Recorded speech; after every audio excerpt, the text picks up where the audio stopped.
Okay, let's go ahead and look at the system settings. So let's scroll on over here and hit system settings. First of all, let me quickly show you the top screen. The top screen is just a little bit of general system information. You got your volume meter, your username right there. You've got the date, you got the time, you've got your battery meter, you got your version down here. If you're not aware, there was actually a software update as of this video about 2 or 3 days ago. But if you use flashcards, don't update, because that's actually it. I actually think it disables those. It doesn't allow you to use them anymore. Or it doesn't disable the actual flashcard itself, it just blocks access from them, I guess you could say. So, doesn't really have any new features, just does that thing in particular, I've heard. Here it says your username and your message, and birthday is on the 1st of January 17th. Sweet. Now you can take a look at the bottom screen. Well, that's my birthday at least, not your birthday. Maybe it is your birthday though. If it is, raise your hand. Brilliant. Alright, let's take a quick look at all the different options and stuff that you get in here.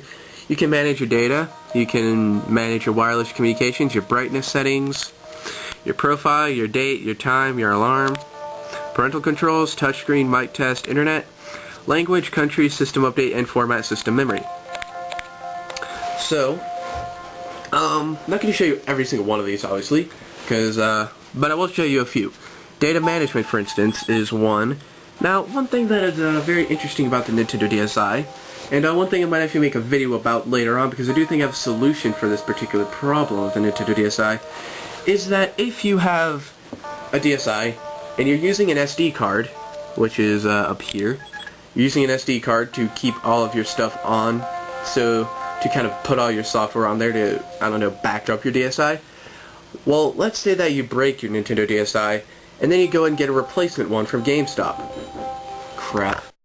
Back to what I was saying. So, again, you have a DSi, you put all your software on there, on the SD card, you break the DSi, you go get a replacement one. Well, the average person would think that you could just pop that SD card into your new DSi, and then get all the software off of it. So that way you won't have to go and rebuy it. Well, this is not true, actually. You cannot actually do that. What you need to do, well, actually, I don't know. I don't know of a solution for this problem. Although, like I said, I do know of a solution for Nintendo to consider. It's like a cloud-based service, or like an iTunes for the DSi. I don't know. I'll probably do a video on that in the near future. But, again, I know why Nintendo made this the way it is, but at the same time, they could have easily made it to where you can actually make it so that if you break your DSi and get a replacement, you can actually put all your stuff on there. The reason why Nintendo did that, though, is to keep you from actually breaking the law and like transferring apps that you paid for to a friend's DSi for free, so you can get them for free. That's illegal. So yeah, you don't want to do that. Let me show you wireless communications here. What wireless communications does is, as you can see, it's a very simple interface. It says on or off. Now, the reason why I'm actually showing you this is because you would think this would be Wi-Fi. If you come over here, you see this little yellow light right there. I'm going to turn wireless communications off, and I'm going to hit OK. Saw how the light turned off? Now watch this. So the light's off, so it does give you an indication. But we go back to the DSi menu, and let's say we decide that we want to use the Pizzscn again. Well, that's interesting. That didn't come up before. Wireless communications have been turned off. Turn them on in the system settings. And no matter how hard you try, you cannot get in there until you turn that on. Same thing goes for DS Download Play. Again, wireless communications have been turned off. Turn them on in system settings.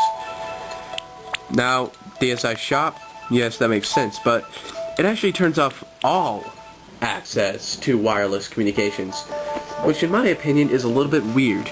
So you gotta go back in, you gotta turn it on, and I just want you to watch the light turn on so you know that there is an indication. I turn it on, I hit OK right now. As you can see, the light turns on. By the way, if you do want to see that is kind of a yellow, I'll try and lower the brightness so you can see that, the color of that. Alright, and now we can go back in and we can actually use Pizzscn now. It actually lets us go in there and use it. So I found that to be a little bit interesting. Yes. So let us go in to the brightness settings. The brightness settings, actually, there is a shortcut for you. You can just hold select and use the volume rockers on the side. You've seen me use this quite a few times in this video, but you can also do it this way if you like. Profile basically allows you to go in and set your username, which I have Pizzscn as. You can set a message, your color, or your birthday. Your date, this is where you set your date. This is the time. Again, it is in military time, so be aware of that. And alarm, you can go in here and actually use alarm clock. I use this this morning, but I did wake up before it, but it is a very loud alarm actually. It works very, very well as an alarm clock. I will say that, believe it or not. You would think such tiny speakers wouldn't be very loud. These are actually louder than my original DS, which have proper speaker grills. In fact, I'll even show those to you right now. You see, this has proper speaker grills. These have just little slots cut into them, and these are actually a lot, not a lot louder, but they are louder indeed than my original DS. So, parental controls. Use parental controls? Yes, I'll set some up temporarily so I can show you how this works. So what this actually allows you to do, you go in here and you set up a code. We will set up a 4-digit code, 1, 2, 3, 4.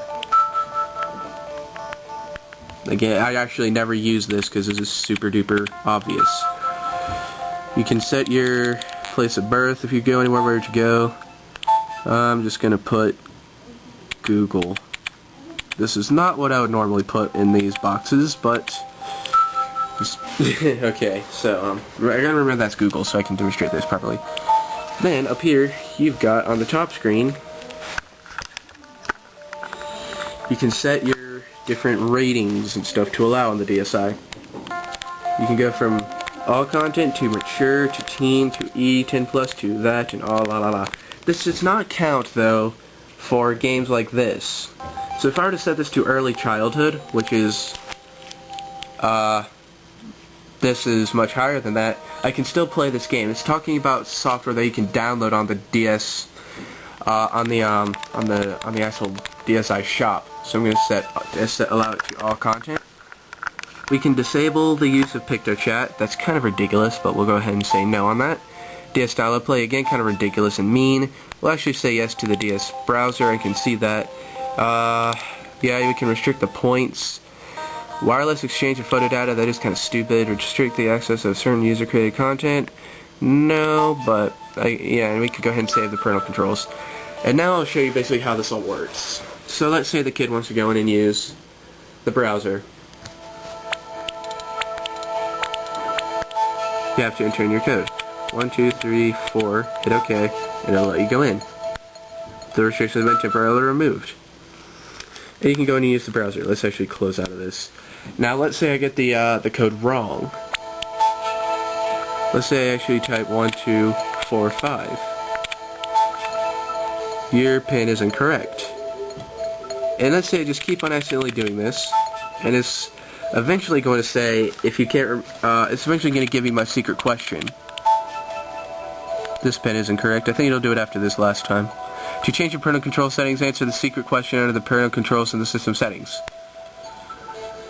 Okay, so, as you can see, I have forgotten my PIN, apparently, even though in real life I haven't, but I'm gonna go back in, I'm going to answer my question. I forgot. All I gotta do is type in Google. Now let's say I type this in wrong. Let's say I type Google, have a typo. It won't let me. So,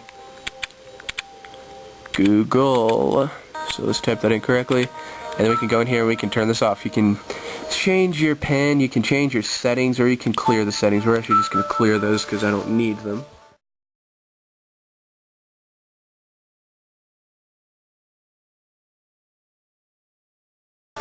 I am much good at taking care of this stuff myself. Touchscreen. This is where you go to calibrate your touchscreen. Pretty obvious. However, if your touchscreen is so bad that it's virtually unusable, you can access that feature if you go in here, you hold down L and R start and select, I believe, when turning your DSi on. It'll bring you straight to the calibration. Yep. And then you can go in and calibrate your DSi. That is how you fix it. If it's just so bad it's unusable, then you can push the power button and be brought to the menu. So, there's another way to get to that. Okay, moving right along. Touchscreen mic test. So if your mic is acting a little bit strange, you can go in here and you can test it.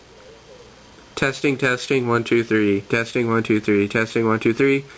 And as you can see, it works perfectly good. Not too sensitive. If I be quiet, it doesn't have any interference. So, let's go ahead and quit. Internet. This is where you're going to set up your internet stuff. I'm actually not going to show that to you too much, but it is a little bit finicky sometimes. Language. This is where you're going to set your language. This is where you're going to set your country. This is where you go to get system updates. Now, the DSi does have a weird glitch, and I wonder why they didn't fix this in the last software update, but it will say you have a software update available, even though you don't. So watch. It's connecting to the internet, taking its time. An update is available. There probably is not, though, I accept. And watch this. It's updating, or it's pretending to update. And then it realizes it was wrong, but it says this version of the DSi software is up to date. This system will now shut down. So it's kind of weird. It says that there is an update available, even though there's not. I don't know why that is, but it is. So keep that in mind. That is a weird glitch. But do check that as often as you please, because sometimes there might actually be software updates. But for some reason, Nintendo has done that. And you can go in here and format the system memory. And that is that for the settings. I actually do think I might have shown you every single option in the settings, which is kind of interesting. Which I said I wasn't going to do. So, final verdict.